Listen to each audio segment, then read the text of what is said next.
Welcome to Xbox Uncut's weekly podcast, episode 232. No, it's not 232. Shit, I'm way off. 332. 332. Done quite a few more podcasts than that. Joining me this week, I have the wonderful Vern. What's going on, Vern? Hello. How are you today, sir?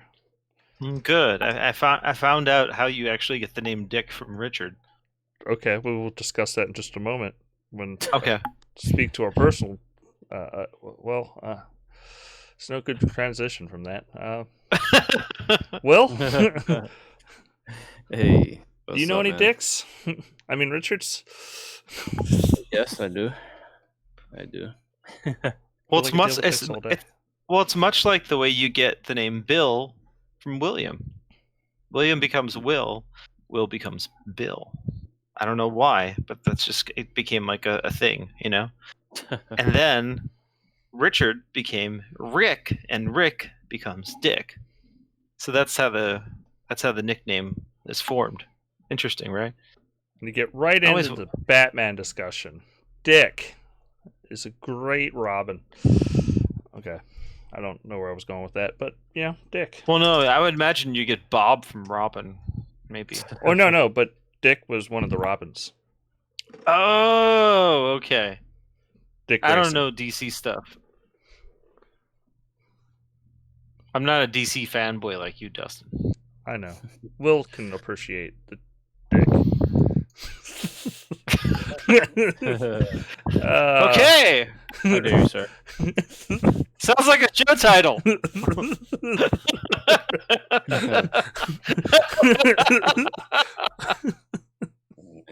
Oh man, you thought this was gonna be about video games. And that's why Gotham Knights. No, we don't have nothing about Gotham Knights, but I can't wait for that game to come out. Yeah. Can you play Dick Grayson in Gotham Knights? Isn't he one of the choices? Yeah, I think he's the. Oh, Dick Grayson. Okay, I thought you said Dick Racing. No. That's another show. Mini game in Batman. He does pull out of that cave pretty quickly, well, but it's just Dick Grayson in a car driving. Dick Racing, you know? Yeah. It's gonna be like a DC Mario Kart game. Yeah. There you go. Superman will have a little go-kart. Batman will. Wonder Woman. All of them. And it'll be called Dick Racing. Yeah. Dick Racing. So interesting. Tens of copies. Tens. Oh man. All right. Where the hell to go with this show anymore? Things happened this week. There was a lot. We're on time. Yeah. 24 hours later. Yeah. Where was I gonna go? VGAs. Yeah, let's talk about them. Oh man, those are terrible. I don't know why Ori and the Will of the Wisps isn't on there. That's garbage. Well, our story is more like no Halo on VGAs, but yeah, more news came out. Like VGAs, like they're trying to get all the votes. Well, it's called TGA now. Yeah, Transmission. The Game Awards. It's just the Game Awards. Yeah, it's TGA now, not the VGAs. Okay, it's interesting. Different. Yeah, it's been like that since he made his own thing, you know. Yeah. But it's hard not to call it the VGAs because it wasn't for all. That wouldn't have been nominated anyway. No. Halo Infinite. We have the list of the Game of the Year nominees. It's Doom Eternal, Final Fantasy VII Remake, Ghost of Tsushima, Hades, Animal Crossing New Horizons, and The Last of Us Part 2. I don't know why Ori and the Will of the Wisps isn't on there. They had to make room for The Last of Us 2. I know, that game that just shouldn't even be on there for sure. And I don't think Final Fantasy VII Remake should be on there either. Not a fan. It's an okay Not list. a fan. Just I mean, Ori. it's fine, yeah, but there's other games that Ori. deserve that spot. Well, I think Ori deserved that spot, Mm-hmm. and there's one more in my mind. I already forgot that I think deserves that spot. I mean, the controversy and the mixed opinion about The Last of Us 2 should have knocked it off the list. It is not Game of the Year. Mm-hmm. I mean, Star Wars Fallen Order. I mean, it's not Game of the Year contender, but I think that one should have been. It should have been nominated. People. Well, it didn't make last year's, so why couldn't it be on this year's? You know. I think it's there, but there's very few categories. It kind of got snubbed. I would say it's definitely snubbed. Yeah, that should definitely be in the top list, I think. Or Yakuza Like a Dragon probably is one that could be up there from what people are saying about that. Mm-hmm. You know, I don't know. Is Hades still in like early access and stuff, or is it actually? No, it left early access. It's on Switch now. So it's only like on one console. It's kind of I mean, that kind of sucks. I mean, I hope the super massive games or super giant games. I forget which one. They're confusing both. Super giant. Well, no, wait. Now you got me confused. So now you got me confused too. Yeah, pretty sure it's super giant. Yes, it's super giant. Super massive is the ones who are doing the Dark Pictures and also did Until Dawn and stuff. Yeah, I hate when they have like such similar like names. Yeah, that's kind of like Press Play. Remember? Yeah, Press Start. And then Playgrounds. You know, like it's easy to get those confused sometimes. Yeah, exactly. Yeah, but hope they put more games on. Actually, more consoles than just PlayStation and Switch. I mean, there's Xbox and. They'll probably bring them later on. I don't know. For the most part, they've been releasing their games on only PlayStation, though. Yeah. Or at least first, you know. Yeah. Who knows? I think Supergiant's just gonna go wherever they get their money. I mean, they're a small independent studio. It's like they got to do what they got to do to pay the bills. And if Nintendo says, "Hey, here's a sack of dollars,"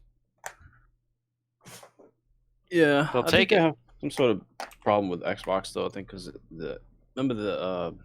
they were annoyed with some of the patching stuff. I think because they had to pay for certification for patches or some shit back in the 360, and I think that kind of turned them off. But I don't know why they wouldn't be into ID at Xbox now, since indies do really well on Xbox now. So yeah, it does make sense. I can see them coming back this gen. I hope so. Yeah, it doesn't make sense to ignore the platform that's gotten, like 3 or 4 indie games don't sell on PlayStation anymore. They're all selling on Switch, and people are playing them a lot on Xbox because of Game Pass. Yeah. I mean, we'll see how it was this gen with the indies. I mean, I think hopefully we'll see more even distribution. There's a lot of indies just kind of missed the Xbox. I don't think. I think if any console is going to miss indies, it's going to be the PlayStation this gen. Yeah, we'll see. Because Sony has said flat out that they see them as lesser games, and that their fans don't want those games. They want AAA console exclusives. They don't want indie games, and cheaper indie games. Can market them and like push them out on Game Pass to get them boosted when they start going down. Like it's going to be a big boost for indie developers. Yeah, I mean, I know what you're saying. But I think like developers, it's like kind of like Japanese games, even though like it's not as popular in Japan. Yeah, here's the quote. It was good to talk about in 2013, 2014. It is less relevant now. We have VR to talk about now, for example. So he said that indie games are less relevant. Was that Jim Ryan? Yep, that was back in 2017. Of course it is. Damn. So yeah, I mean, no, like he flat out said that they're less important, and then he made another push back in 2019. He's talked about how they're going to focus on AAA and all this stuff. So yeah, if any console gets snubbed on the indie games, I think it'll be PlayStation eventually. Yeah, we'll see. I mean, I think because they're a bigger platform. They are, but they don't sell. They sell on Switch. We'll see. Switch is where indie games sell. And then, like I said, they're played a lot on the Xbox. And Switch at this point is going to outpace even PlayStation 4. Like, Switch is selling faster than everything. So if you're an indie developer, you don't develop for PlayStation or Xbox. You develop for Switch because that's where everybody's buying the fucking games, and it's going to be the largest platform soon enough. I think a lot of them get on Xbox as well, though, because of Game Pass, and Game Pass pushes them up to the front. Game Pass is early funding. Yeah, it's all it is. Yeah. Well, not just early funding; it's advertisement. Yeah, it's advertisement. Well, that's what I was saying earlier. Yeah, it's because people who have Game Pass play it on PC, they play it on Xbox, they stream it, and then after they stream it, people go, "Oh, where can I get that? Oh, you can get it on Switch. Oh, I'll buy it on Switch because I own that." You know. So I think that's what's happening a lot of the time. Yeah. Yeah. All right. So we also had so going into the VGAs, 343 said they're going to have it's a rumor that there's gonna be a big update for Halo coming next week or 2 or 3, with them pretty much relaunching the Halo campaign. Well, not campaign, but I guess campaign's the right word. Like the whole hype cycle. Yeah. Like they're just restarting from the beginning, essentially, and they will tell us more at that point. I don't know. Like, we also got they said no. The developer came out, or one of the employees said that there was going to be no Halo at the VGAs, which I was more curious about what ends up at the VGAs from Microsoft. I can't imagine they're not going to show up after announcing a console there. I still think what? Not a Hellblade. What's the initiative? I think will show up there. Yeah. Okay. It's been heavily hinted. That's my guess. Yeah, the Halo thing. I don't know, man. At this point, I'm just like whatever with that game. Like, it's. Like, I'm glad they're holding it back. I think they need to hold it back. They need to make sure the graphics look good and then re-reveal it. And now is not going to be the time to do that because they haven't had enough time. And I think it's better this way because now when the game comes out, it'll probably be a lot more graphically impressive. I mean, we're already seeing that these launch titles, even though they look good, they're pretty much on par or slightly maybe even worse in some cases than the PS5 counterpoint. The PS5 versions, and it looks like the reason that's happening is because the game development kit, the GDK, the final version of it apparently wasn't even available till really late, like months before the console launch, and there's still a lot of tweaks that have to happen to it. So it sounds like these developers aren't even working with the full power of the console right now. So if that's the case, Halo getting that a better GDK to work with will end up being a whole lot better looking when it launches, and you can tell this all came late based on like Devil May Cry 5, the remaster or whatever. They were saying that ray tracing was going to come at a later date and ended up hitting launch. So that makes me think they didn't know if they could get it in time for launch because the development kits were a little behind, But yeah, it looks, from everything we can tell from the Dirt 5 developer talking about just uncompressed data transfer and I/O speed on the Series X. They're punching under their weight, and the SDKs are just coming in really hot for RDNA 2.0. Catching up. Whereas the PS5 is using pretty much the same development environment as the PS4 used. Right. So and it's been nearly finalized for like a year. They've been saying so. And this isn't like Mr. X Media bullshit. Like, this is just development. No. This is not. There are no secret GPUs or anything like that. It's just there's not much difference in the development environment because all they did was go from 36 to 72 CUs and a high clock. You know what I mean? Mm-hmm. So. And then obviously the CPU boost, but there's not a lot to account for because it's just one console.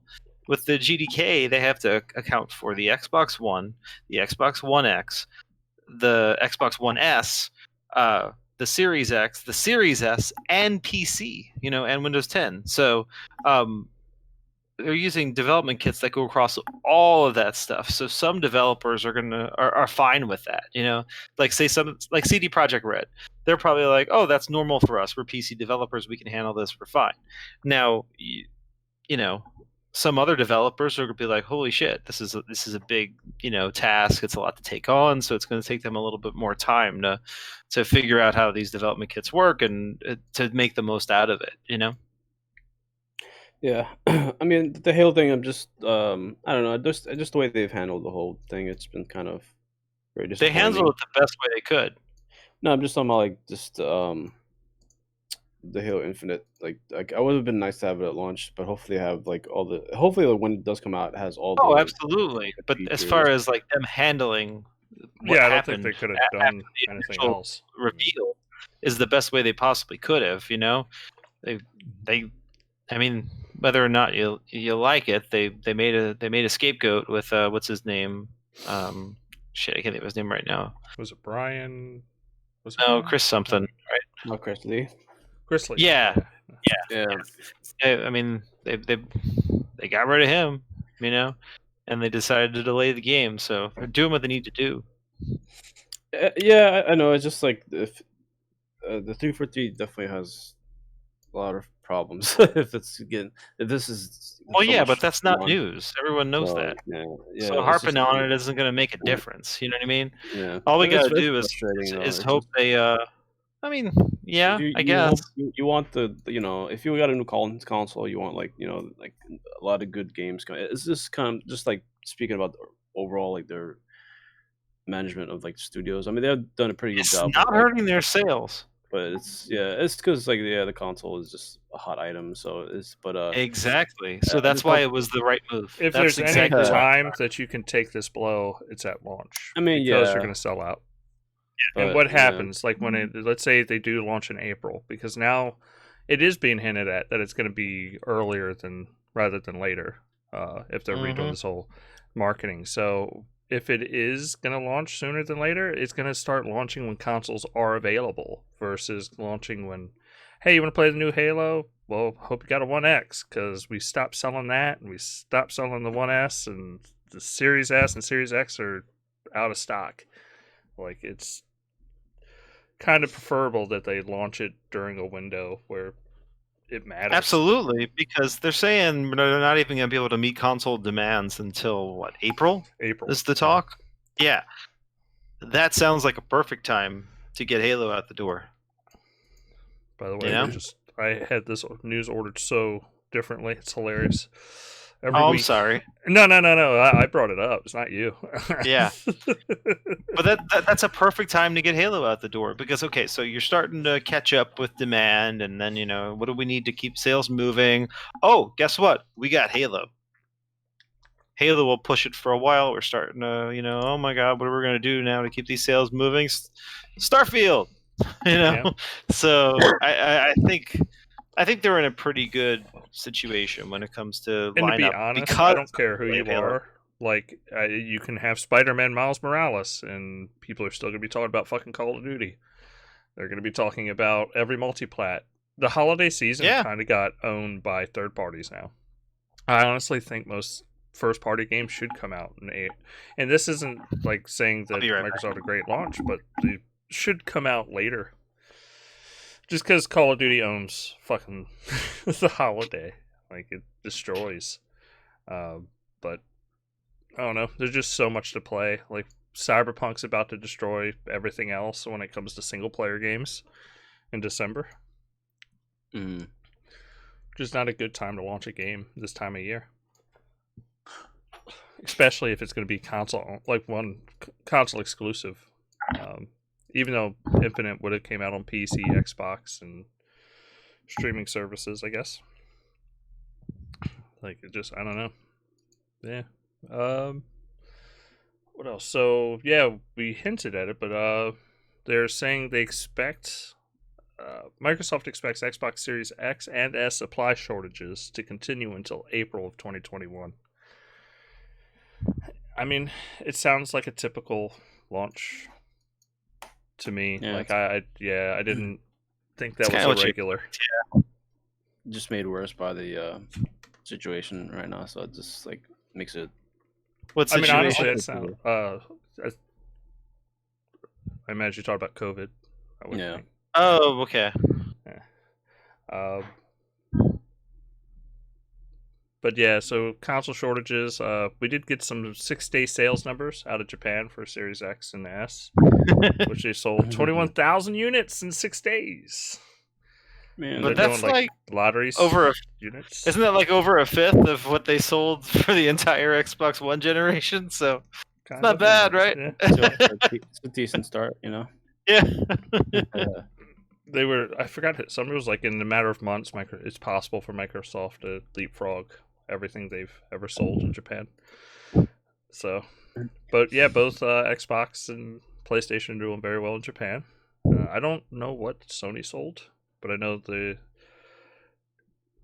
numbers are higher, but not astronomically, because it's the first time they've really done a worldwide release. So everybody's short on consoles, no matter where you go.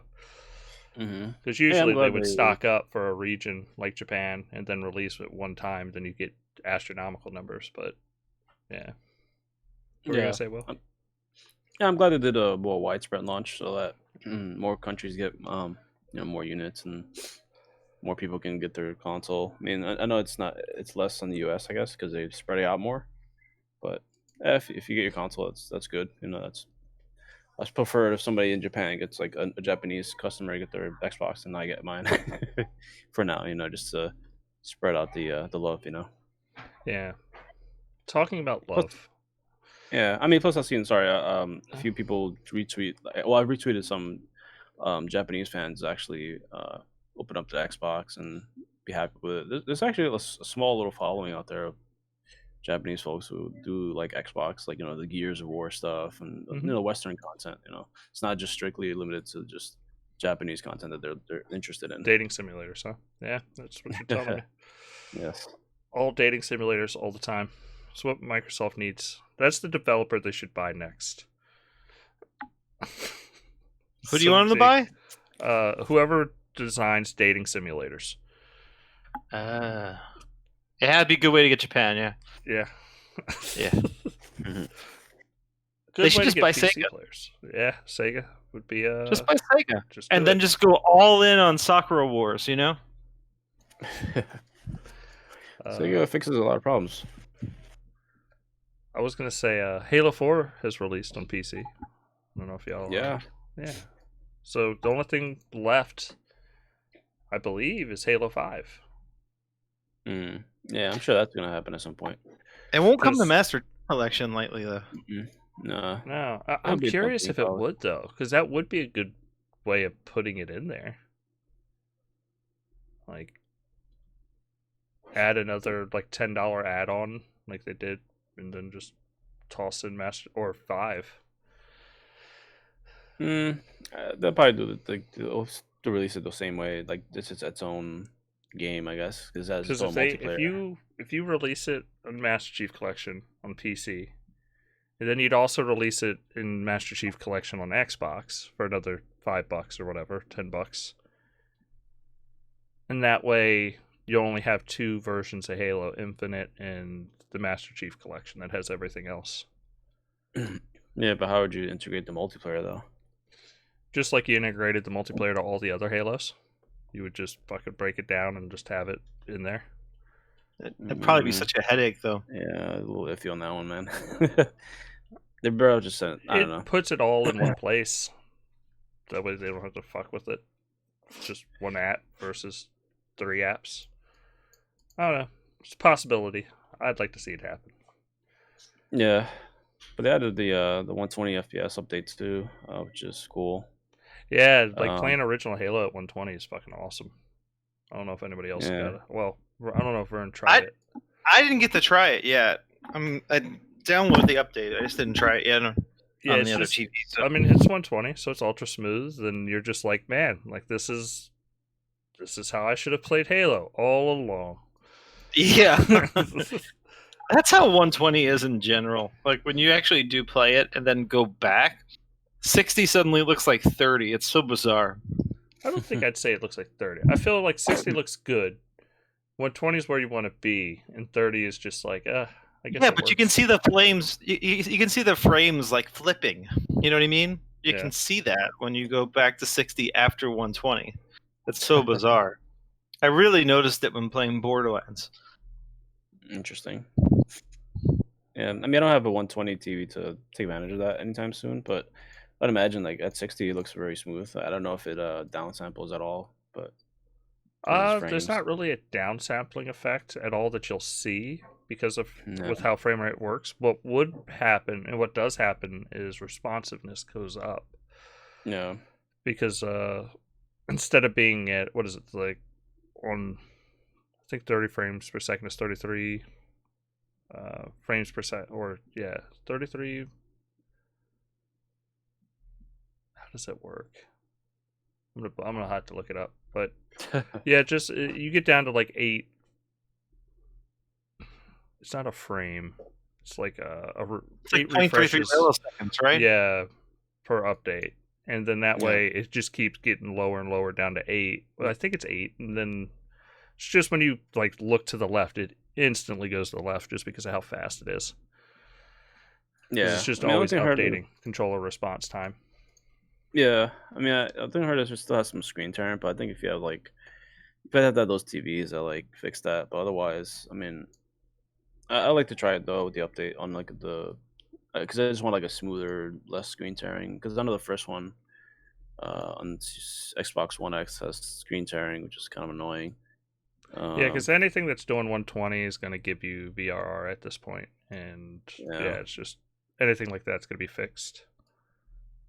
Yeah, although with Halo 4, I don't know, did they update the textures as well? Because I know the textures are not like fantastic. I don't think they updated any textures, but they did upgrade some settings, like in Halo Reach. Mm-hmm.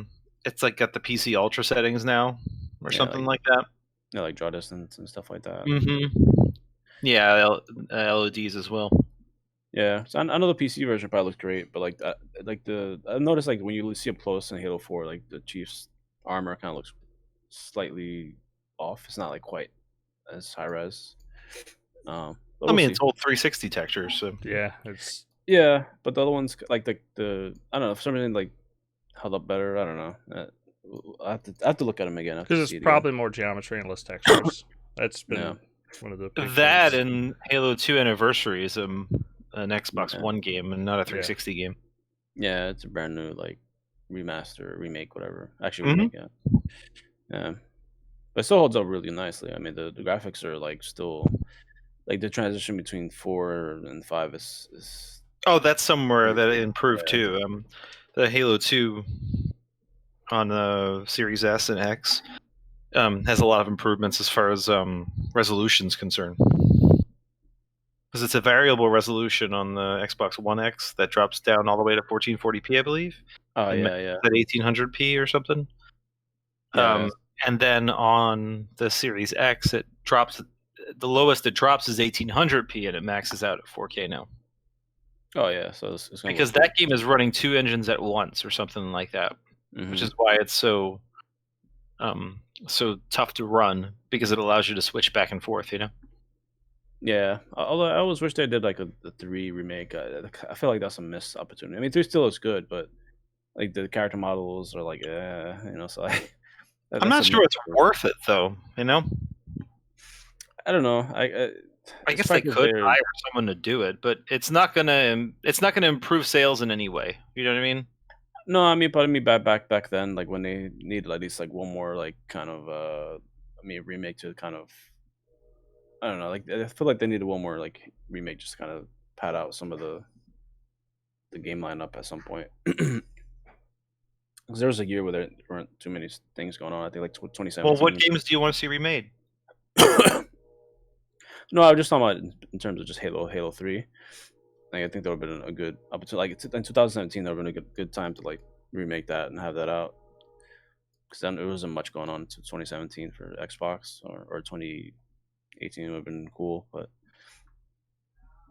at this point, I guess they don't really pay to do remake at this point. But we'll see.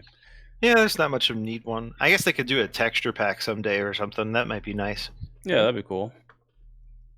Oh no, Halo 3 was ray tracing. That's what I'm saying. That's what I need. That'd be cool if they brought ray tracing to the Master Chief Collection at some point.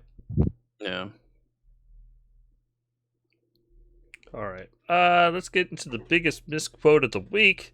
Microsoft wants to bring all Bethesda games to PlayStation. I mean, that's the gist I got from Twitter. I don't know if y'all saw the tweet.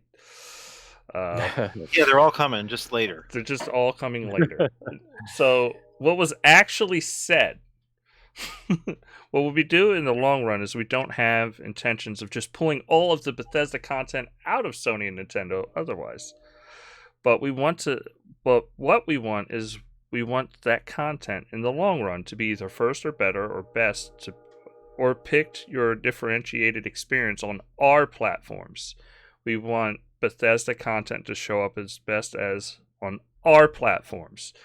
Yes, that's not the point about being exclusive. That's not a point about we're adjusting timing or content or roadmap. But I think it's about something like Game Pass. If it shows up and best in Game Pass, that's what we want to see, and we want to drive our Game Pass subscriber base through the Bethesda pipeline. All right, I don't know if there was a certain word I pushed out there a little bit, our platforms. Platforms. This thing got misquoted like a million fucking times. And then it was like turning... that they're planning on a timed exclusive. It's somewhere. And yes, they are not pulling every Elder Scrolls game that they've ever released off of every other platform but theirs. That is all that was said, and this thing was blown up, and they're like, "Oh, like Microsoft's not being clear." Stop asking the same fucking question, blowing up something and misquoting. But them saying first or better makes it sound like there at least are going to be some cases of a game coming out as a timed exclusive. No, timed exclusive. That's what that sounds like. Yeah. So maybe for a game like Starfield, maybe a deal was already made with Sony to release that game. So possibly, let's say that ends up being a timed exclusive, and then everything else from then on is just exclusive, But I could see something like that happening, maybe. But that's the most I see happening. Yeah, the best first. I mean, that was the part that kind of felt very odd out of all of what he said, because I'm not sure what that meant. I mean, nobody really knows unless except he's a CFO and he already admitted that he has no idea what's going on. Yeah, unless what Vern's saying is like what they're planning to. But even then, like it's like Phil was like, or no, he came out and publicly said he does not know what's going on with the steel. He's just this is his opinion on what's going on. Better, just in case there's any kind of contract that they're worried about. Is my guess. Yeah, that's the only thing I can rationalize. Otherwise, it seems but this is the biggest misquote of a molehill I've ever not ever seen. But it's pretty big. It's just dumb. There's not a ton of news, and people wanted something to talk about again, and they're just going over the same news over and over and over again. Yeah, I wish they just really want their games on the PS5 is what it comes down to, and it's not going to happen. Yeah, I wish they were just like kind of shut up about the deal, stop talking about it. Just they're not talking about it though. No, just like just don't answer these people like when they ask them. No, but this is like a basic statement of going, yes, it's going to be on our platforms and making it sure it's our thing and our blah blah blah, and then it's like, but they said best. So that must mean if I put these 15 different lines together, fucking everything's coming to PlayStation. It's like, that is literally pulling shit out of your ass to get like a PlayStation exclusive from Microsoft owning Bethesda. Like it is, they should be able to say, yes, we expect to put it on our platforms and have the best version right there. And then going, oh, so it's the best version. That means there's going to be a worse version on PlayStation. No, it just means the best version of the product. I make the best cookies that I could possibly make. That doesn't mean I make a worse version for you to eat. It's just English, and you're taking it and twisting it to turn it into, oh, they're trying to fucking play 5D chess because they want to release on PlayStation 2. That's why I don't want. Are you saying that people in the media bend the truth? Oh, let's keep this to ourselves. That's the reason why they really shouldn't try to say much, because the people keep trying to reinterpret what they're saying. So that's why I'm saying that they should. He didn't say much though, other than we want. And they were asked on our platform. They can't stop people from asking that question. No, I'm not saying they'll stop, but just be like, hey, I can't answer that. Just we have to wait until the. What are you talking about? And that's it. They'll say like, oh, first best, all that stuff. That's like, I'd say, okay, you're saying something, but I don't know what exactly you're saying. It's like you're kind of just confusing. I know you know what they're saying. They said our platform is very clear. Our platform. I know what they're saying, but they're like people. You know how people like just where you guys. I mean, you can't control people misquoting stuff, but you can. Like what I'm doing right here, just going, no, that doesn't mean that. You're wrong. Like but they're not doing that. They're just locking it. They're not. They're kind of like. I mean, they're kind of half. Or no, people did do that. People did strike back about this misquote, like, and it did happen, and it was just funny to watch it blow up. Yeah, I mean, best thing is just wait for everything to close out and see what they're gonna do with them ultimately. But at this point, it's not really much you can go on right now. You just kind of, I mean, I would assume that they're gonna keep everything as not as exclusive as like close as possible to them, to their ecosystem, and whatever is out they'll keep out, and then the new stuff they'll try to keep it like more like Game Pass and Xbox. I don't want to say exclusive, but like kind of their ecosystem gets you want to say exclusive, but you don't. But yeah, I do, but I don't, because I don't know what the hell to say anymore. Just keep them first party, I guess. So exclusive. Not necessarily. That's what first party would mean. First party is like within their ecosystem. So yeah, their ecosystem. They own Windows. They own Xbox. They own Game Pass. It would be exclusive to their platforms. Mm-hmm. So it'd be exclusive. Yeah, so 5 different platforms or whatever. And they own them all. So yeah. So it's like actually exclusive. It's one platform. Yeah, it's one platform. It's called Xbox. Yeah. PC, Xbox One, Xbox One X, Series X. Those are devices on a platform. Those aren't platforms. Those are devices. The actual platform is called Xbox. Yeah. Let's go on, say that's why cross-buy works, because it's one platform. I mean, PC is a platform. That's not a... Would you say that Spider-Man Miles Morales is a PlayStation exclusive? Yes. Okay. It's a but platform. It's on it's a platform. But it's on PS4. You wouldn't say it's on PS4 not... Pro. It's on PS5. Yeah. That's one platform. That's the Sony platform. No, it's not. It's making a point. That's how platforms work. That's what a platform is. I mean, yes, it is a platform, but I'm talking about like whatever. No, but you're buying into the Microsoft ecosystem. Their platform. Yeah, I did say that, but I'm just talking about... So it is exclusive to their thing, but it's still within a lot of devices, not like just one device right now. That's all. That's what I'm saying. Okay. All right. That's a long way of just saying, yeah, it's Microsoft exclusive. Yes. Mm-hmm. All right. Moving on, I guess. Let's see. Cross-platform play comes to Minecraft Dungeons. So now you can play with your Switch friends, your PlayStation friends. A multi-platform title, some people might say. Let's see. Gears 5 relaunches on Series X and S. Drops bombs with WWE's Batista as Marcus. I feel like we covered this, but I don't know. Like, did they add anything else? We did, but they added other stuff, like some new characters and maps and stuff like that. Yeah, we got some more WWE characters. Yeah, it's just those 3 dudes like from WWE, like Austin Creed, I think his name is, and 2 other dudes. There are a lot of like wrestling stuff going there now. It's interesting. Good promotion, big people, big characters. Yeah. And I mean, at this point, I did re-download Gears. I haven't really played. Excuse me. We gotta play some Horde, man. Yeah. Did we find out if that is 120 or if it's still just 60? I don't know. I know the regular multiplayer is 120. I just don't know about Horde. That'd be nice if that's 120. Yeah. I would assume it is, because it uses the same maps, but then it's got a lot more enemies and stuff, so maybe not. Yeah, I'd have to look that up. All right, let's see. No, we already covered that. I'm sorry. But in December, we do know that that's when the DLC is going to come out, right? Oh, for Gears? Yes, that's the The Horde story DLC. The Horde character story DLC. Yes. Yeah, the escape characters. Yeah, that should be cool. I mean, I heard it's gonna. What was it gonna say? Like 5 hours long or something like that? Or they never really at 100%, but I think it's gonna be like a short DLC. I mean, about Miles Morales' length, right? So that makes it a full game. I don't know if they're gonna package it in the game or they're gonna make it a separate.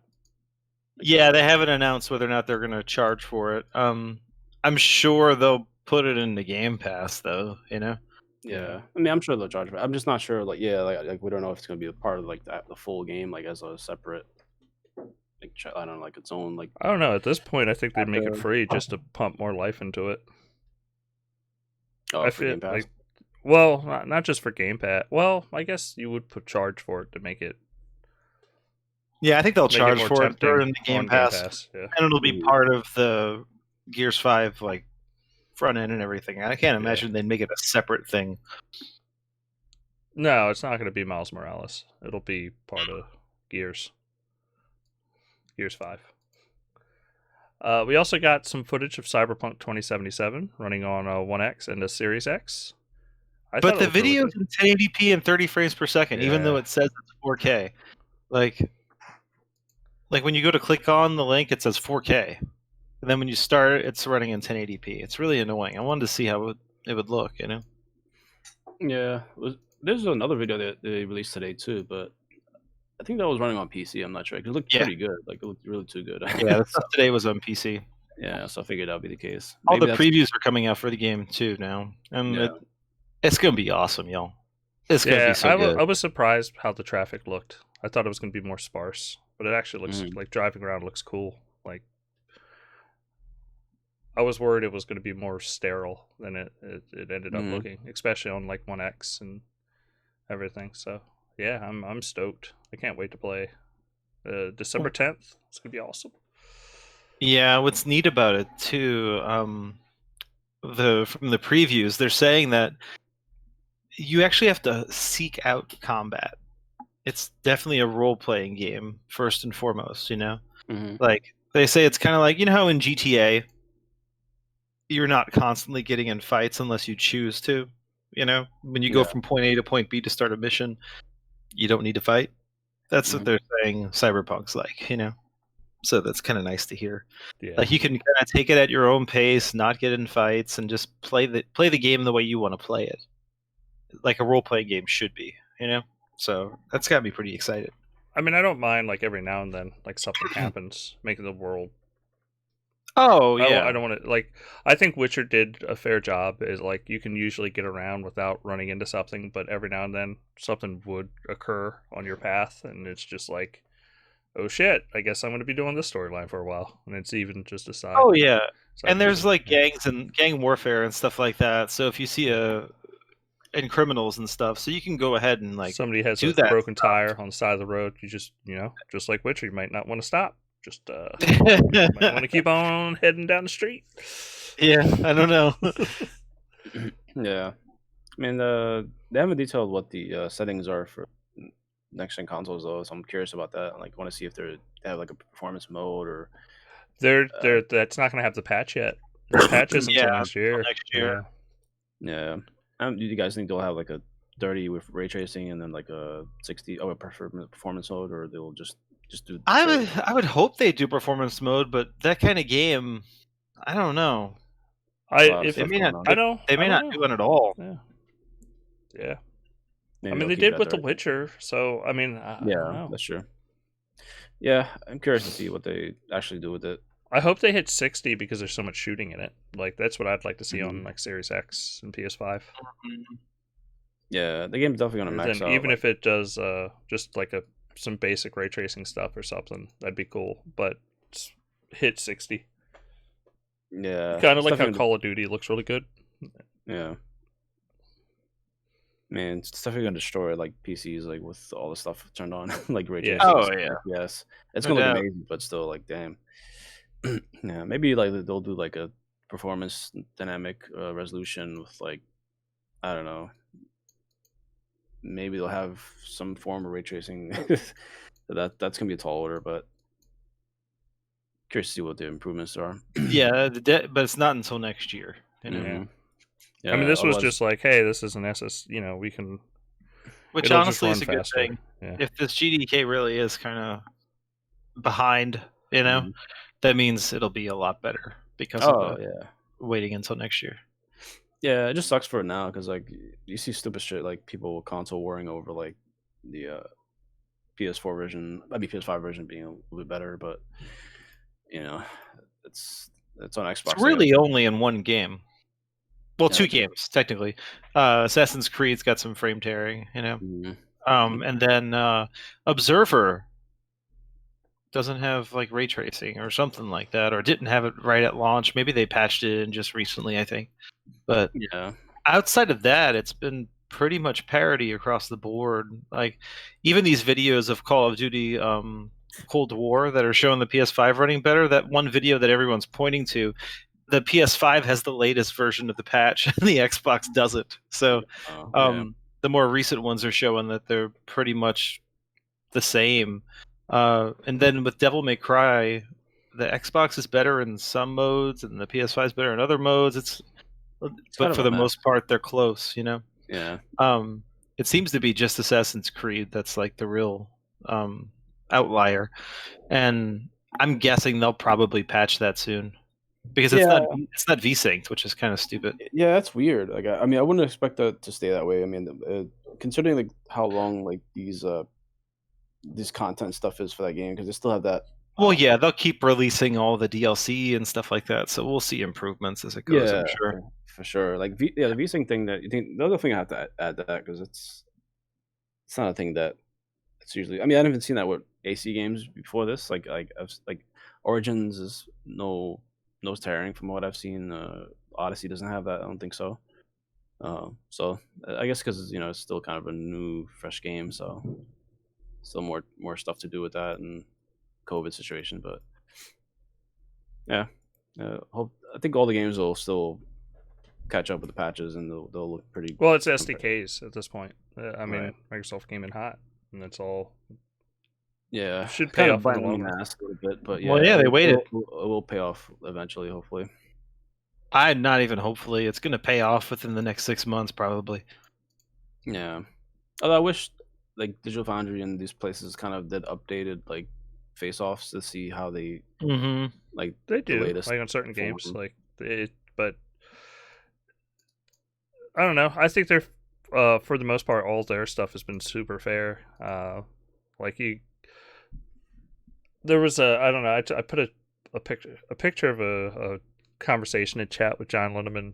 I think it was John, and they the guy was just like, "Oh, the Xboxes should have just get rid of it." Blah blah blah blah blah. Like it's not running as good. And he was like, "No, it's just the SDK. It's what we heard. Where it's gonna be. It's a powerful console. Don't wait. Don't worry. It's coming." And then just like, "But these games and da da da da da." And it's like, no, it's just the SDK.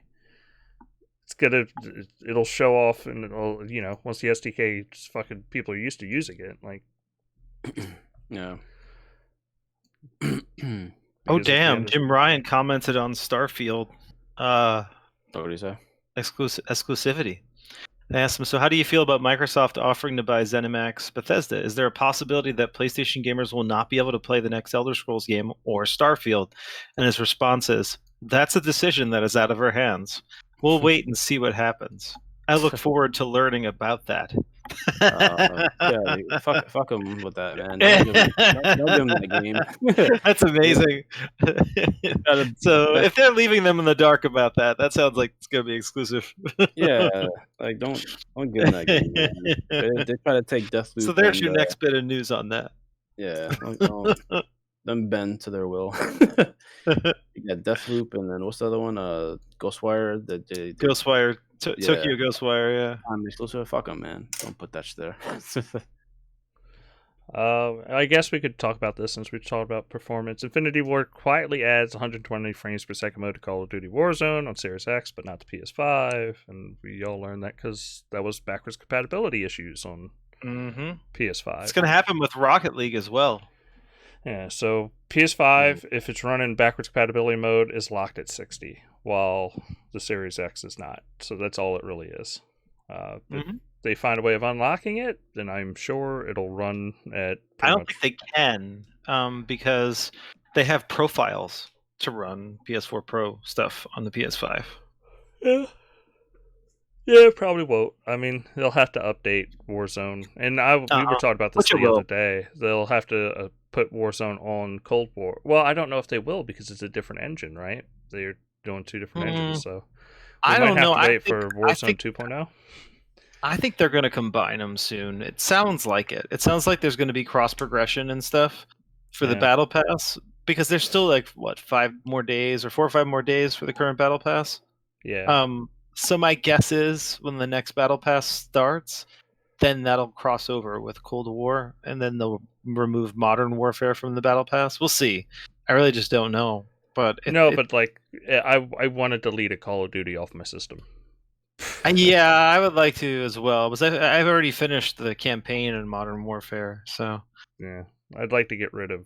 I mean, yes, we know you can delete those parts, but I'd like to have just one Call of Duty. Well, I think what we could do, if you really want to, you can just delete the Modern Warfare completely, and then download Warzone by itself. There's an option in the store for that, I think. No, it is, but like Yeah. I'd rather I just like the current Call of Duty. I want to click on Warzone in Cold War, and I just want it to go into the game and not make me not launch another restart game. a new app each time. Yeah. That's annoying. So Like, are just people make it one. What's are up, people Will? still playing the multiplayer for the Advanced Warfare and Cold War more over the Warzone stuff, or is it like about the same? How is that going with? Well, Warzone's the most popular one right now. Yeah. Okay. But the thing I mean, it's is, free to if you play, play too. right now, Warzone and Modern Warfare multiplayer, the Battle Pass works for both modes. So XP you get in either mode counts toward your Battle Pass. But if you play Cold War, the XP you get in that does not count toward the Battle Pass. You see? So I'm thinking they're going to shift that over to be part of Cold War soon. That's what it looks like from their latest update that they put out. So you think they'll have like a Cold War themed battle pass, something like that? Or Yes, that's my guess. yeah, that would make sense. Time it with that. So we'll see, but we'll know soon enough. I think like on Monday or Tuesday we'll know. Yeah, I'm curious to see what the statistic is for like regular multiplayer versus like Warzone. Oh, I'm sure Warzone's being played 10 times more just because it's free to play. Yeah, I mean, because not everybody likes it too. Like, it's I don't know. It could be, yeah, but you could be right. It seems like it's free to play. I mean, there's gonna be more people playing it. It's Yeah. just because there's no No barrier. barrier to entry. Yeah. Yeah. All right. What else we got? We got Phil Spencer denies reports that Microsoft is acquiring every Japanese studio under the sun, but does not deny that they have talked to people. This is from Game Informer. Yeah, they like just another like misleading quote where it's just like, oh, we didn't talk to everybody. And it's like, oh, Yeah. Microsoft does. It's like, yeah, they didn't talk to everybody. They talked, people. To almost everyone. Yeah. Yeah. I mean, it doesn't seem that false. I mean, I think they're just they're not trying to be too overt about it. No, but it's saying, hey, they're looking at Japanese studios, and they go, oh, well, we're not talking about like everybody. We're looking at like people. It's like Microsoft's not looking to acquire people in Japan. It's like, no, that's not what that was said. They didn't talk to everybody. Like, yeah, they're looking at Capcom. They're looking at Sega. They're looking at anybody that they have a close relationship with, and be like, hey, this partnership would work out between the two of us. It's like fucking. They're not just buying up Japan. Like anything that's not on the block list and going, okay, buy an Xbox. Yeah, I mean, I think I heard that weird misquote. It's dumb. I think the only rumor that seems to have any traction is that Koei Tecmo one. That one seems to be the most likely. But we'll see. Yeah, because they're pretty. They were close with them before with Dead or Alive and Ninja Gaiden. Yeah. Yeah. I don't know. I mean, they're kind of shifting with PlayStation with Neo and just Neo. like I mean, also Atelier Ryza was on PS4. That's not on. Oh, is that Koei Tecmo? Believe so. Yeah.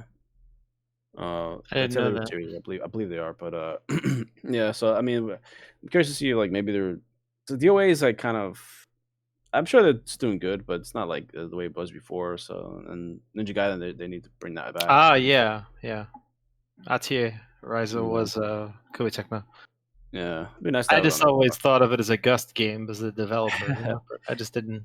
It seems like a Bandai Namco game if you think about it. Like it doesn't seem like a Koei Tecmo game. But well, those all started as Vita games originally. Yeah, makes sense. I want to say they started on Vita. Let's see. Well, no. The original PlayStation and Saturn had Atelier Marie games. Yeah, I think they re-released a whole bunch of them. Yeah, and then PlayStation 2, 3, Vita, all of them. Yeah. Mm-hmm. So, I think it's one of those cases where it's such a Japanese game that they just never brought it over to Xbox, mainly because of that. Yeah, that's true. I mean, I don't think it has anything to do with like the relationship being better or worse. Yeah, I mean, if they do buy them, that'd be great because you got the Atelier, you got Ninja Gaiden, DOA. That's an awesome buy. It'd be a good way into Japan. Yeah. Plus they have Dynasty Warriors as well. Yes. Yeah, I mean, I'm not like huge into them, but that's an interesting one. But they're kind of they're publisher, aren't they? They're like yes, they are a publisher. So that'll be another publisher. I don't know. I'm a little. Yeah, their big series are Atelier, Dead or Alive, Dynasty Warriors, Ninja Gaiden, Nobunaga's Ambition, Romance of the Three Kingdoms, Samurai Warriors, and Neo. Neo. But a publisher actually would be really good for them in Japan, just because it would tie them with a bunch of relationships between that company and independent studios versus just buying one independent studio with no super strong ties and no chance of doing well. Yeah, but at least in Japan. Yeah, I mean, between them and Sega, I feel like they're like the strongest ties with Xbox, like in the past. Oh yeah, stuff. Yeah. I think with Sega is that you need to have. I mean, I don't know how many teams they have now compared to before. It's probably not a whole lot. But there's still plenty. There's a lot of Western teams actually. Yeah, because they did work a lot with for the Halo Wars dev. And then, Creative Assembly. Also, Relic is Sega as well. Yeah. Well, what about the teams that made like Jet Set and Skies of Arcadia? Are they? They're kind of like folded. They don't even exist anymore. Yeah. That was the Smile Bit. They've kind of folded into the different divisions within Sega. Sega's really like the Japan studios have just kind of like dwindled quite a lot. You have Sonic Team and you have a few others, but that's really it now. Yeah, that's rough. They do own a lot of IP though. It's ridiculous how much IP they have. Oh yeah, it's a treasure trove, man. Yeah, they have Bayonetta, right? Bayonetta. They have yes. Yeah, Vanquish. Dude, you could go on forever talking about IPs with Sega. I wouldn't get started there. Yeah, it's just crazy. Yeah. It'll benefit Xbox so much, but yeah. All right. We also Windows Central got a little breaking story. They got to kind of preview Game Pass cloud streaming on PC, which is pretty cool. So we definitely know that's advancing and should be coming in the next couple months. Should be rolling out. Yeah, that'll be nice that they can have the groundwork all laid out for when they eventually switch to the Series X blades, you know? Yeah. What? Yeah, blades. Oh, you think the UI? Pun intended. But once they have the Series X blades in there, I mean, then they'll be able to do the 4K 60 streaming and everything and compete with what Amazon and Google are doing as far as streaming quality. I mean, they can already compete games-wise. If anything, they're destroy them in games, you know. But as far as the tech, I mean, it's going to take getting the Series X blades in. Yeah, blades. Them blades. But once they do, I mean, that'll be pretty great. Yeah. Curious to see when they put that up finally. I think it's probably going to be before the end of the year, end of next year, because they said 2021.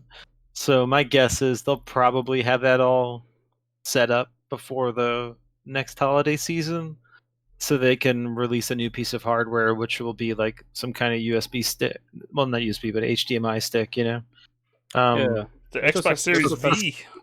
Something like the Chromecast, or I mean, or the Fire Stick, Right. I mean, they're still testing I think Japan and Australia, right? They're still testing those. Testing what? For what do you call it? Just xCloud? xCloud, yeah. I mean, yeah, maybe they're building more data centers around that area, so it's. But everything's technically xCloud has not come out of beta yet. It's still in beta. It So probably no matter won't where come you're at. out of beta until the Series X blades are in, is my guess. Yeah. All right, let's see. We also, to kind of round out the news, Dirt 5 developer, we touched on it, but says the Series X I/O can push over 5 gigabytes per second uncompressed. He went on to say, oh, wait a second. They're also redoing the haptics to PS5 because they don't like how it feels, even though people haven't been complaining. They want to change them up. He said the conversation veered off towards Xbox Series X, whether Dirt 5 could receive further improvements thanks to the optimization of so-called velocity architecture. Springgate claimed that he had done tests that shows getting 10 gigabit in 2 seconds of raw I/O throughput, and said the Xbox Series X could possibly do better than that. He said, we look at all these things all the time. I can't promise which stuff is going to come in future patches because we have to balance loads of different things, but it might. That's the best I can do. In terms of fast storage on Series X, I think the hardware is great. I worked on it with Microsoft early on and provided some feedback to them. I looked at the speed that we could get from it. You can get 10 gigabit in 2 seconds. In my personal early test, it may well be able to do way better than that, and that is without compression in the hardware. That was just raw. That's crazy because the PS5 SSD is 5.5 uncompressed. Yeah. Let's see. Right? When asked why Microsoft would advertise the lower 2.5 gigabits per second figure for raw I/O throughput, he explained that's without optimizing for fast storage. The way to get the most out of fast storage on all platforms is to make requests at once. You want to load 500 textures, forget loading one texture. You want to load them all. Then gives some challenges to how you lay out your data. You need to know where they're going to go in memory. You need to know what is it you need before you ask for it. That's a challenge. It's not hardware. It's not the API from Microsoft or Sony. It's an engineering challenge. We're very, very close. We've done loads of testing. It's not something I'm going to come to say it'll come in a patch, but it's something that I'm very interested in personally. So like, and that's I think pretty it's crazy, like Sony came out too and said, like they like you're not going to see. I think it was Jim Ryan said you're not going to see like truly gen-defying games until 2022 on PlayStation. And the same is true for Xbox. It's something developers have to actually wrap their minds around, like the idea of getting. Well, that and they're just now getting like final hardware. Like, it's gonna be a while. Yeah, definitely gonna be a while. But this, if that's true, if it's 5 uncompressed, that's not that much slower than what Sony's working with in the end. Yeah. And then you include the GPU and CPU improvements over the PS5. I think we'll see a bit of a separation in third-party stuff within a year or two. So are there no games using velocity yet? Nope. Architecture? I don't know. Not really.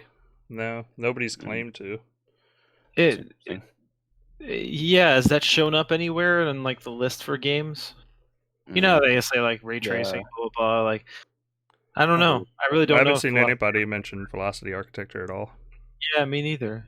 Yeah, it seems like a feature that's going to be more used later on. But kind of weird because that was such a big thing marketing wise for them. They don't start out with it yet. So when Ubisoft was talking about what was it, Watch Dogs Legion, it made it sound like they were doing it, but yeah, I haven't seen any confirmation. yeah, I'm curious if they actually patch any games to use it. But I don't know if they have to be built with it in mind, right? Like it's not like I don't know. I'm not sure Yeah, about the because like he's saying, details. it's knowing where you want the texture in memory. It's just it's a different challenge. And that has nothing to do with that uncompressed number. Like velocity architecture is about decompression, right? Yeah.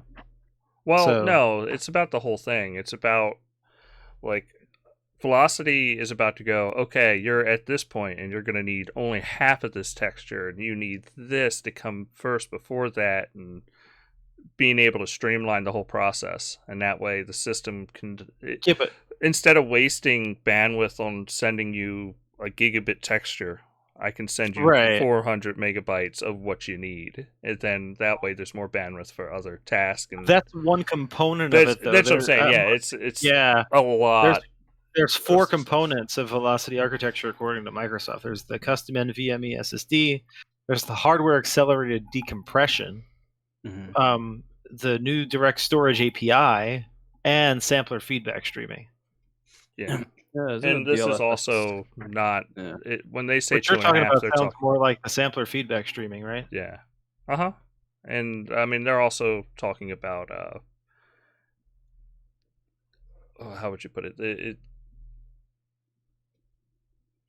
I'm just saying it's a bunch of different components. So when you say if something's using velocity architecture, as long as it's using one of those 4, then technically it kind of is. But yeah, I assume once all 4 are used in tandem, you'll see more improvements. Yeah, that'd be crazy. Now I know where I was going. So you got sustained bandwidth, which is the 2.5 that Microsoft was talking about, and then you have peak, and Microsoft has never said what their peak bandwidth is. Yeah. So if it's I mean, he was just saying 10 in raw. So like peak is that's probably 1 nanosecond to hit 10 gigabits per second or whatever, and then it fell right down. But like utilizing peak by going, this is the one texture we know you need, and hitting peak bandwidth on that texture.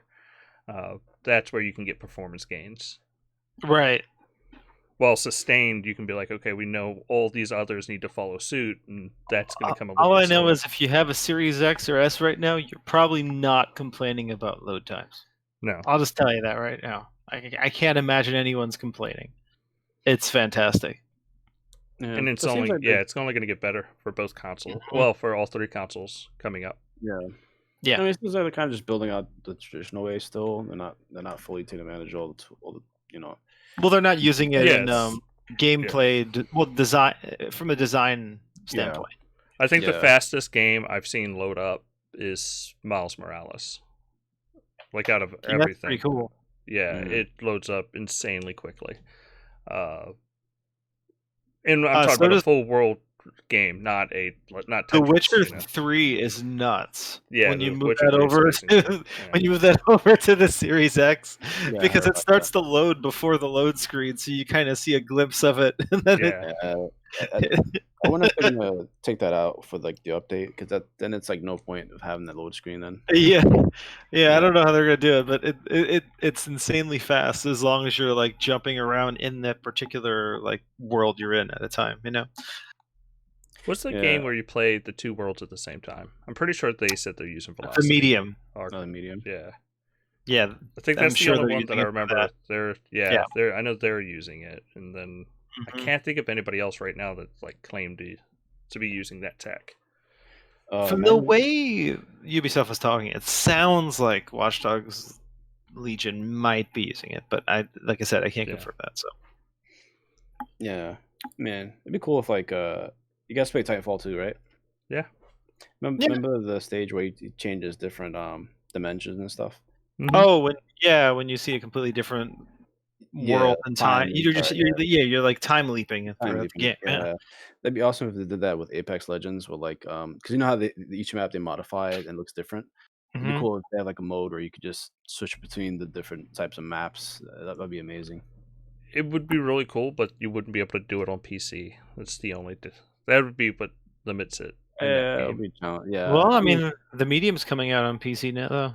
So. Yeah, that's just weird about it because PC. But like the these SSDs are on the consoles are gonna push PC games to require SSDs of certain speeds. I agree. I'm just saying that it's Velocity Architecture is also coming to PC. It's part of Microsoft's DirectX package, so it's not like an Xbox exclusive thing.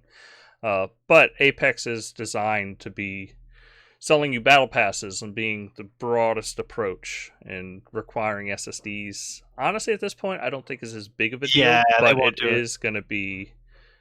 It's something you would have to consider if you want to push it, because at this point, most PCs do come with an SSD. I would say, because I'm figuring for laptops, like 256, like gigabyte Windows, you'd be sacrificing for Apex. You know what I mean? Just a cool idea I had in mind, but No, I agree. But SSDs are definitely gonna change. Like now that consoles have moved on, thankfully, now it's time for like PCs are gonna have to also catch up in some sense. Like I've never seen a PC be able to flip between 5 games before, like the Series X can, because they can do quick resume. Even though quick resume is kind of hit or miss. Yeah, I've heard it disabled at a few games. Whatever.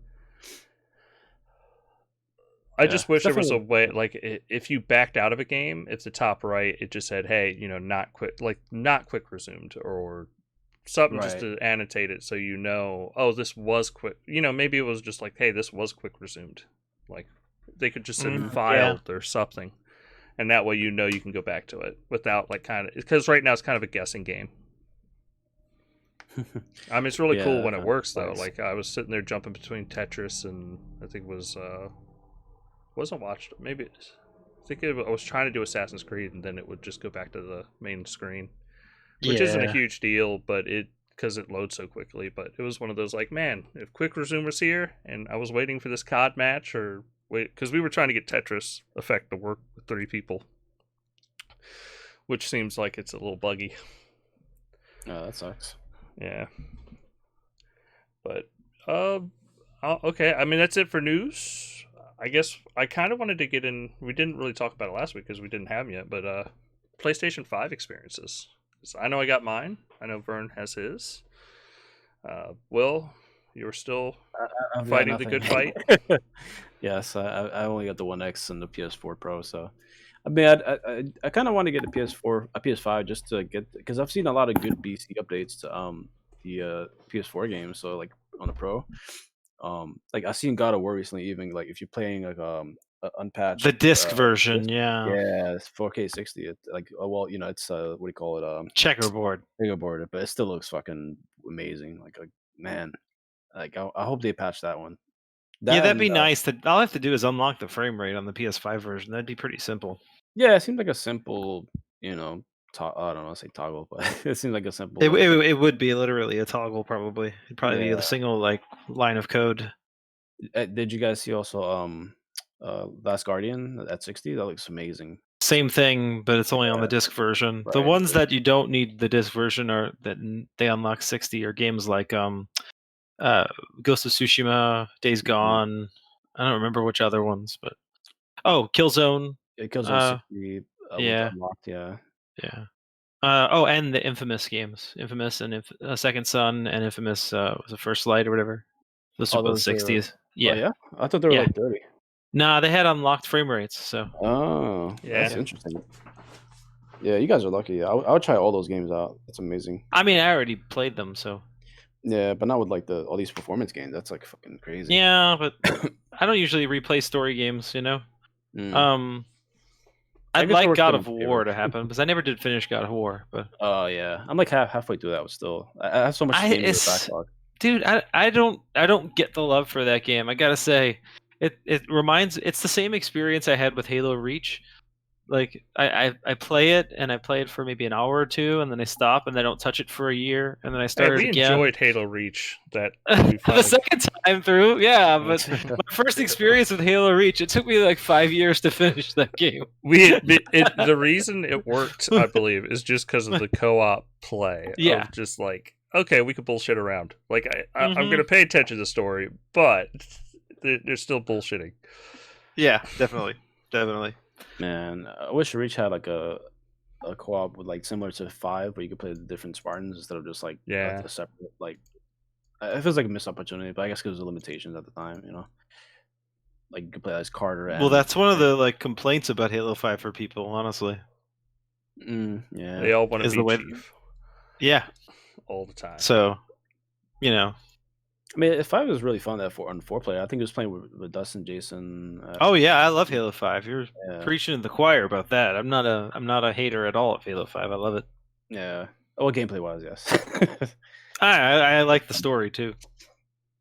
Story is all right. I feel like it needed too much backstory. Well, I think they built up the fight between Locke and Chief too much. Well, they sold this. They sold what the story wasn't. They sold a different story in marketing than what it ended up being. Yeah, that's such a huge mistake. I agree with that. But yeah, PS5 experience, good console, highly recommended. I think you can't go wrong getting any of these next gen consoles, honestly. But PlayStation 5, yeah, I like it a lot. I think the UI is very bare bones right now. It could use a few things, you know. Mm-hmm. I don't like that it puts all the games in an HDR container. So so if you're playing a game that didn't have HDR originally, it does like a fake HDR, and it isn't like a machine like YouTube learning does. HDR.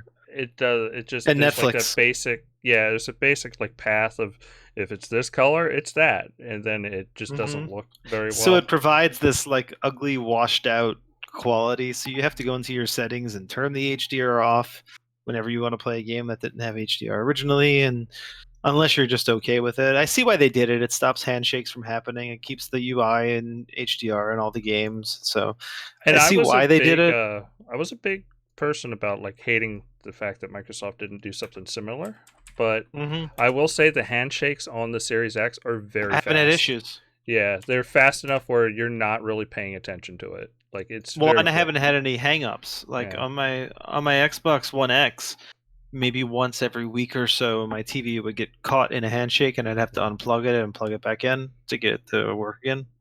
And that hasn't happened to me at all with the Series X yet. So you mean when the HDR stays on the main menu? You mean like meaning like when it switches from HDR to SDR, or vice versa? Like, blinks for the screen just blinks over and over and over again, and it'll get caught in the transition in the handshake, you know. Oh, okay. Yeah, I haven't had that happen to me yet with the TCL. Yeah, TCL is not like an amazing TV.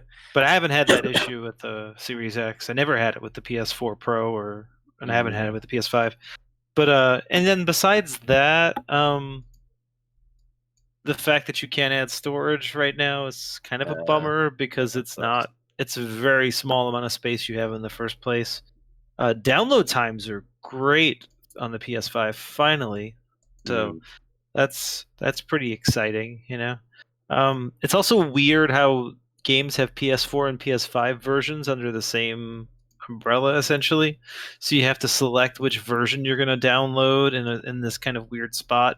And I think with like Call of Duty Cold War, it defaults to the PS4 version instead of the PS5 version.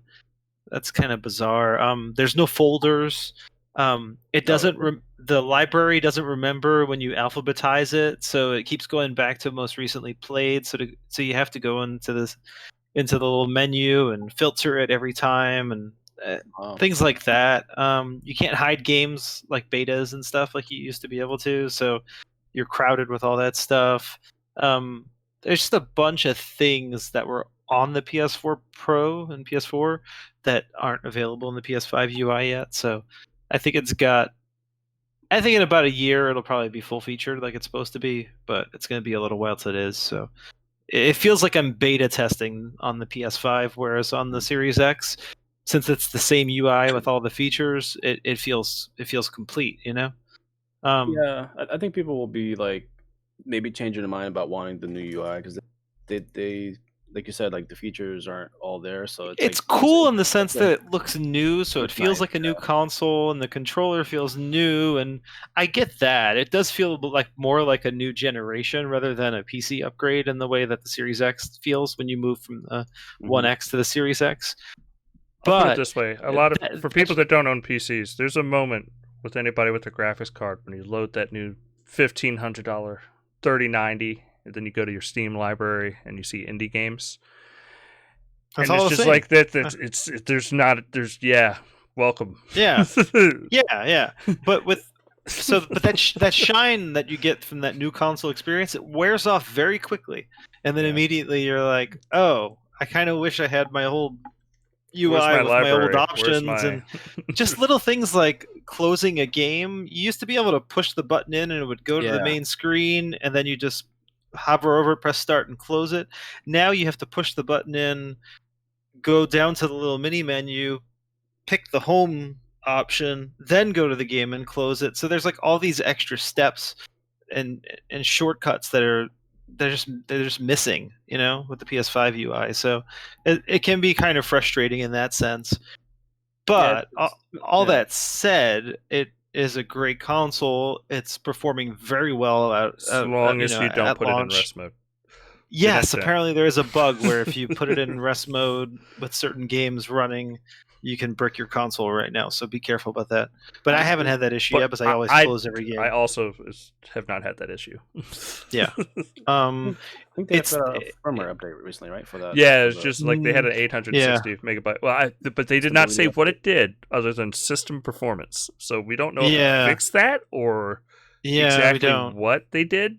But I don't know. Like it's, I'll put it. So my PS5 experience has been, I updated, like I opened it, hooked it up, updated software, tried to downloaded a game, and it instantly crashed and had a heart attack. See, I haven't had any of those issues. Mine's been perfect so far. I restarted the console, and I've not had an issue since. Oh, okay. Like, it worked perfectly.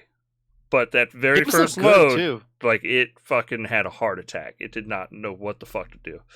And so I was just like, launch date bug, whatever. Like, it works now. I'm not complaining. But I also have been turning it all the way off and not putting it into rest mode ever. I've been using rest mode. I just haven't had a game running while I've gone into rest mode. So, and I haven't had any issues with that. But yeah, I've been playing Miles Morales. Loads almost instantly. It's a beautiful game.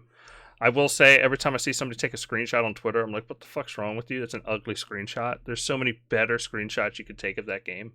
Yeah, it has a photo mode. It's always like somebody's like, oh, I found some bad and it's not people trying to diss the game. It's just like, I'm going to go stand over here where like the light doesn't look great. You're not going to be a photographer in your future. Yeah, like this is just like, man, this just makes this game look like a PS3 game. Like it's whatever, but there's just, I'll put it this way. There's moments when you're like going through the city, and then like the sun setting, and it's just this beautiful, like picturesque.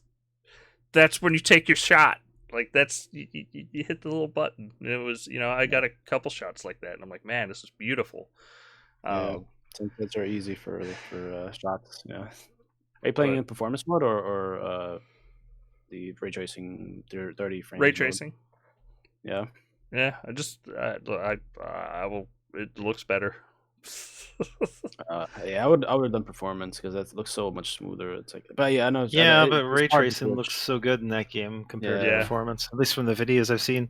Have you played anything else on it yet, Dustin? Outside of the backwards compatible stuff?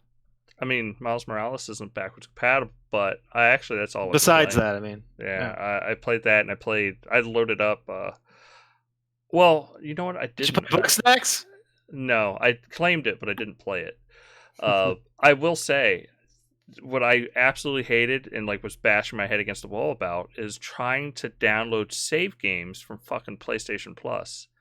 Oh yeah, that's kind of annoying. But it's like it just occurred to me because I tried to play The Last of Us 2 because I wanted to load up my save, make sure everything worked, and it kept giving me a fucking error. So I think my Last of Us 2 save is all corrupted. Save was corrupted? Yeah, on PlayStation.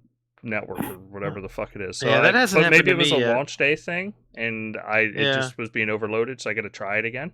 Yeah, I just went into my online saves and just like downloaded them all, and I haven't had any issues. But to get to thankfully. online saves is not intuitive at all.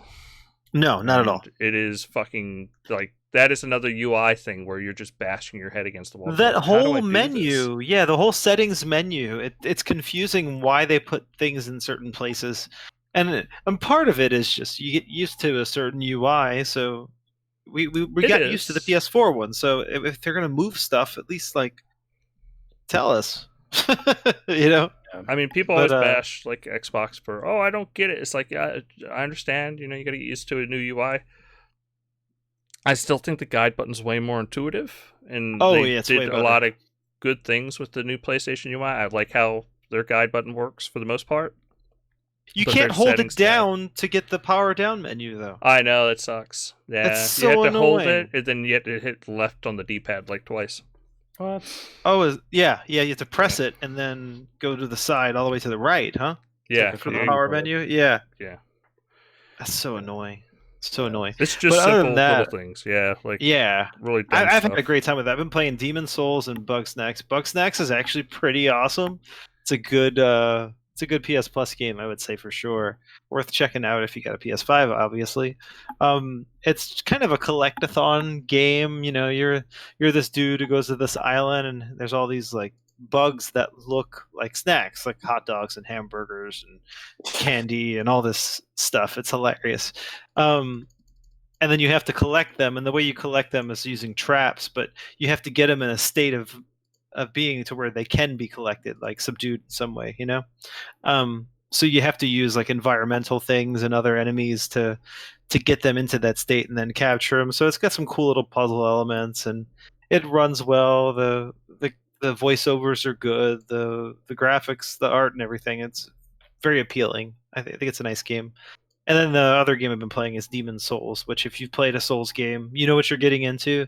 It's very difficult. It looks fantastic.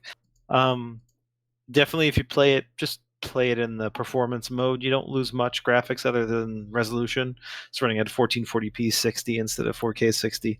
And it's such a big difference in gameplay. So that game feels really nice at 60. Music's great. The art style is fantastic. They just did Bluepoint did an amazing job at launch for that game. Probably the best game at launch for that console, Okay.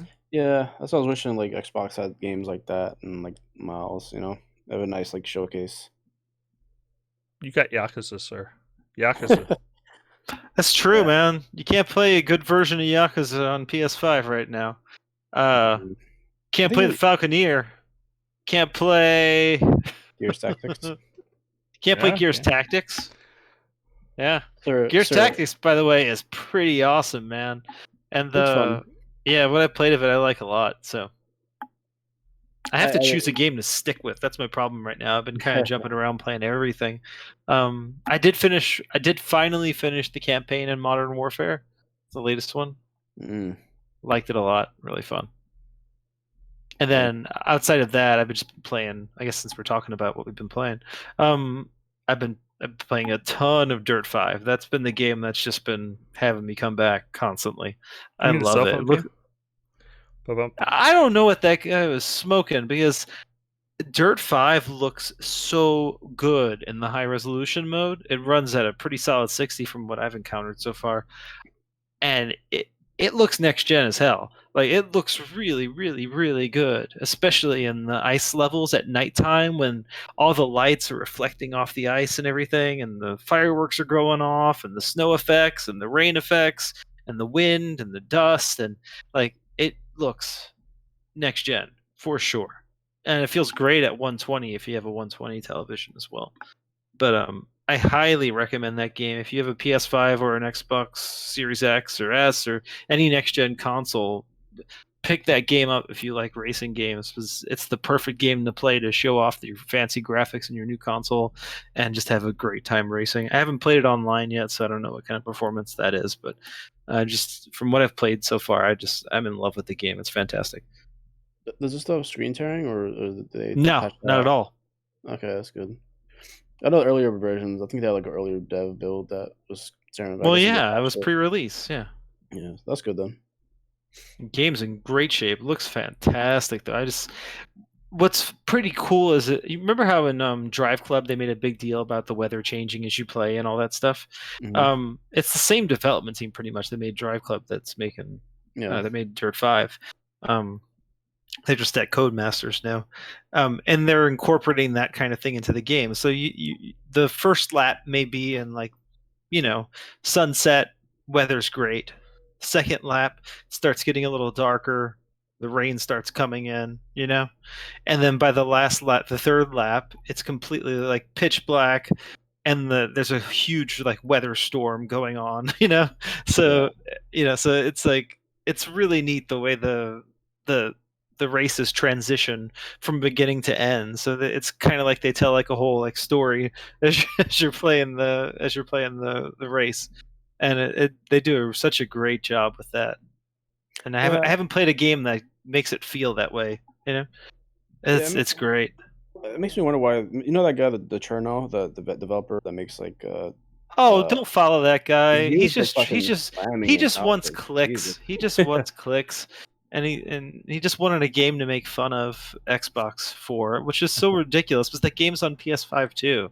Like, pick a game that's exclusive if you're gonna do that kind of clickbait, But I feel like he goes a little hard on those games, like especially him as a developer. He kind of be like, hey, he knows who his audience is, and he just feeds into that. Don't follow that shit.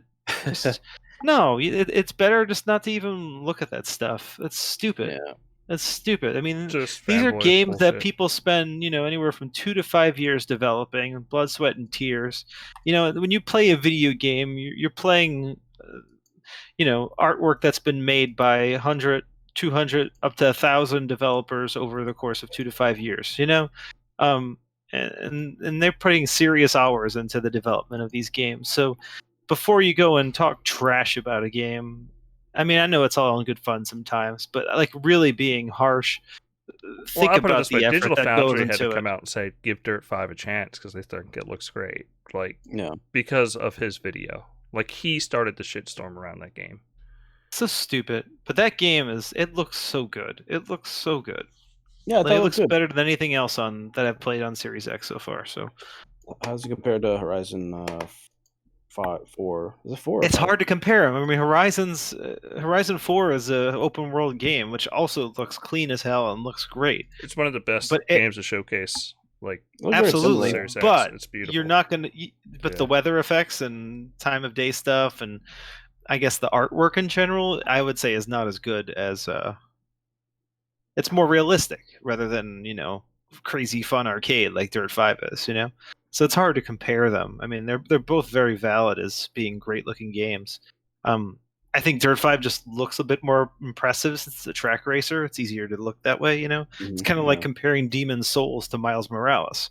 Demon's Souls is gonna look way better because it's smaller arenas and everything. So when you have less geometry to worry about, you can make it all fancy. So I'll admit, sometimes I see Dirt 5 footage, I'm like, is that Horizon? Sometimes I'll be like, it seems a little interchangeable. They're not. They're not at all. They're not at all. If you play them, you won't notice it at all. All right. They're very different.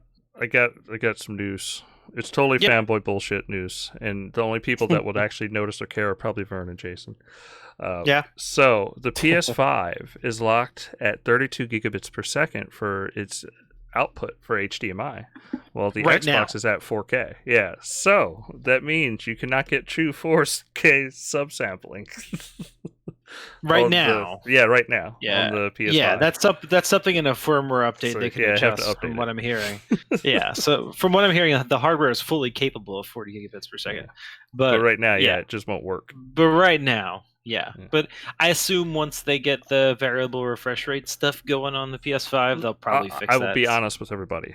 You would have to be super nerdy to really notice. You'll be fine. Yeah. Like, you're not going to... You're not. You can barely tell the difference between 4x4x4 chroma subsampling compared to 4x2x2 or whatever. Yeah. But you need the full 40 gigabit lane to make 444 4K 120 HDR work. with VRR. With VRR, it's like having everything on, everything maxed out. 12-bit, right? Yeah, and 12-bit. 12-bit. Yeah. It is like some of the nerdy shit. I don't even think maybe because right now at 36 gigabits per second, you can do everything but 12-bit. It's 10-bit. Yeah. It's just funny. I saw it and it was just like it's super nerdy and nobody's ever going to notice it or pay attention to it. But there are nerds out there that'll be like, oh, you have to take a screenshot and look at text zoomed in as close as possible to tell the difference in 4x4x4 chroma subset like compared to 4x2x2, is it? I think, yeah. Just funny. Fanboy Wars. That's what we're going to get down to. Just fucking chroma subsampling. All right, so PS5 controller, I will say, I like because it uses the same tech as what's in the Switch controller, but I think it feels way better than a Switch controller. Like the actual like internal rumble, like how it's being used. Yeah, I never thought the HD rumble in the Switch ever felt anything like it. Just always felt like a gimmick to me. If like, oh, we got our own rumble tech and it's just like. I don't know. I never felt the ice cubes. I never thought it was that immersive. Yeah. On the PS5, it's impressive in Astro's really Playroom. Good. Yeah. Oh yeah, did you play that Astro's Playroom? Yeah, I played it. What do you think? But yeah, the tech is really cool. Like, and yeah, the game shows off the tech really good. Of course, you can blow on your controller because that's what you got to do. You got to do. Just wait, you'll have those fans spin. You'll have this experience. You'll blow on your controller. Yeah, it's a great pack-in game, actually. I didn't talk about that earlier, but they did a wonderful job on that. That's a good game. It's a really good game. And yeah, the controller... See, does that controller hurt your hands? No. I still prefer the Xbox controller. D-pad, I think, is worse than even the PS4 Pro controller. I just don't like the D-pad on the PS5 controller. But I think other than that, like everything else is an improvement. Yeah, when I hold it like it's meant to be held, like ergonomically with my hand, like not cradling it, but hugging it like a marshmallow or something, like a giant marshmallow. It hurts my hands because my hands are constantly rubbing against whatever that plastic. It's kind of a coarse plastic, so I swear if I play it too long, I'll probably get blisters from playing the PS5. Yeah. Yeah, and you're not the only person that said that. Like, people have been a little mixed on the PS5 controller. But the seams are pretty sharp, too. I really like the HD rumble in it. I think it's really good. Oh, it's fantastic. Yeah. The DualSense tech, like the rumble, the haptic feedback, it's really good. It's one thing that if you have two versions of a game that are exactly the same, I think it'd be worth choosing the PlayStation version just because the haptic feedback's cool, Yeah. Yeah. I want to try that demo, the Astrobot. It sounds like it's pretty awesome. It is. It's a really good game. Yeah. The rumble, the way they use it looks pretty some of the stuff's annoying. Like there's sequences that make you use the touchpad and to roll the marble and stuff, kind of like a trackpad would work, like a trackball would work, and it's not very accurate. I don't love gyro controls. I've never loved that in games. But like the way the triggers, lock and force against you are really cool. The way the rumble moves throughout the entire controller. It's not like it just has like 4 motors or something like that. It feels like it's going throughout the whole controller, so you can feel something going from left to right or right to left in your hands pretty accurately, which is really cool. Yeah, I hope Xbox kind of adopt some of that technology. I don't know if it's worth it. It's cool, but it's cool in that like Nintendo way, where I really only see mostly first party developers using it. Like it's not a game changer or anything. It's just kind of an added bonus, I would say. Yeah. But it's cool. I mean, I could definitely see them having 2 profiles for games, and then just. I'd like it for racing games on the Xbox. Honestly, that's the one thing I'd like it for. Is like for Forza. It'd be really cool to have something like that for Forza. Yeah, I think the games that you best use the rumble is on Xbox at least is Destiny 2 and Apex. They have really nice like gun Yeah, Halo does a good job with it too. Well, Forza uses really nice haptic feedback on the Xbox. And for some reason, I never really like kind of liked it. I don't know. I just didn't think it was that. Really? Have you played enough Forza? That's of course, but it's just like okay. But the Forza games use it better traction than anyone. And everything. Yeah, like I think it's great. Yeah, the triggers rumble different based on if you're on like sand or gravel or the roads, and it's pretty neat. You can feel it like when the car shifts and stuff like that in the triggers. I like the haptic feedback a lot in Forza games. I don't know. Maybe I'm just not like. You're just not using them right. Yeah, just play a game that's not a Forza racing game, and then play Forza. Yeah, I mean, and then you'll see, and like it's a huge difference, huge. Or for instance, play Forza Horizon, the very first one in backwards compatibility. Yeah. Then play the newer ones, and then you'll really see the difference. Yeah, which is the best one? Horizon 4 or My favorites are 1, 2, and 4. If I had to pick, 1 and 4 are probably my favorites. Yeah, I wish they made a remake of the first one. That'd be amazing, man. They're kind of close. All they really have to do is just unlock the frame rate. Nah, man, I want a full remake. Well, no, I mean, like it looks so good already in 4K 30, and now that it has the auto HDR, I believe, as well, right? So it looks pretty damn good already. If they unlock that frame rate to 60, I mean, I don't see the reason to do a remaster when they can do a whole new setting, I disagree, sir. I think imagine like a remake with the desert, like the Colorado's fall, with the man, it'd be so good. Because like the first one's not available anymore. Have you played 3? 3 kind of feels. It's kind of like more like the first one because of the Australian setting. Yeah, the setting. Yeah, I mean, because like the reason I would say that is because the first one's not really available anymore, so it's like you can't. Yeah, you can't buy it now. You have to get it on disc or. Yeah, so that's why I think making a remake would be a good incentive, like just to get people back on board, and plus, like the soundtrack is so amazing in the first one; it was so good. Like, my favorite soundtrack is the second one. Second one's really good too. Yeah, the fourth one's pretty good. Third's okay, but I like the soundtrack a lot in the second one. Yeah, that's one I'd like to see get an update to 4K or something. But the second one. Yeah, that's the cool thing about Horizon games; they're very replayable. Mm-hmm. It sucks that I can't get like there's some unachievable achievements now though on 2 and when I recall some like events you can't do because of some of the servers. I don't know. I'm not sure, but some stuff you can't really do anymore, which kind of sucks. They really fumbled that. Yes. All right. Well, what have you been playing? Well, tell us what really sucks. Really sucks. I mean, I played Star Renegade. That came out recently on Game Pass. It's a cool like. It came out yesterday, huh? Yeah, yesterday. It's a nice pixel art one. I haven't played like a whole lot of it, but put a little bit of it. It looks cool. I didn't play it yet, but Call of the Sea is available for download for the Game Pass, which is cool. Want to try that? Tetris Effect, playing that. Besides that, just Apex, Destiny 2.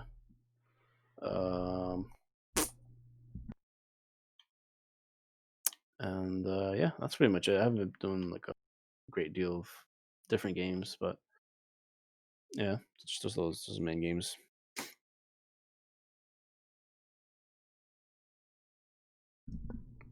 Riveting, sir. Absolutely riveting. All right. Well, yeah. I guess that's it for this week, guys. It's been fun. It's been real fun. But until next week, we ask you all to stay healthy and safe. And good luck out there in the upcoming apocalypse. Play games. Play video games. Yeah. It's the only way to stay sane. And good luck. If you are trying to get a console, Like I am. Subscribe to Wario64 on Twitter. He's been like tossing out links all the time when things are going live. So if you want a PlayStation, Xbox, whatever, like that's the guy to follow. But until then, until next week, y'all stay safe. Peace out. Laters.